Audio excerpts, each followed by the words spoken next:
Brent Kane, dati mo about artista van. Ang artista van ko yun, ang talagang unang nagpagawa sa akin dati yan, si Tony Gonzaga.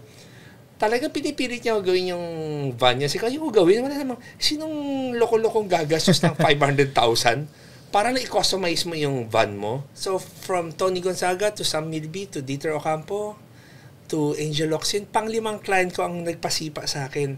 Number 5 client ko is Chris Aquino. Wow. So, si Miss Chris Aquino, siya ang nagpasikat ng Atoy Customs. Kasi nung nagawa ko yung kila Tony, kila Sam Milby, o kaya kay Dieter, nakilala rin naman ako ng ABS, pero hindi yung, kasi after nung kay Chris Aquino, syempre, mga nung bata ako, gustong-gusto ko ay, paano kaya makikilala si Alice Dixon? Paano kaya makilala si Lorna Tolentino? Si Sylvia Sanchez? Yung mga, veteran. Yung mga sikat na sikat dati. Sikat na sikat dati na, nakilala ko silang lahat because of my trabaho. Ang bonus pa doon, after ng mga matatandang may edad na artista, pati yung mga bata, nakilala mo na rin. So ngayon, parang bata o matanda ngayon, pag sa mong pag kunyari artista ka, parang kailangan may artista van ka talaga. So nag-evolve na ngayon ang client ko, bata at matanda na.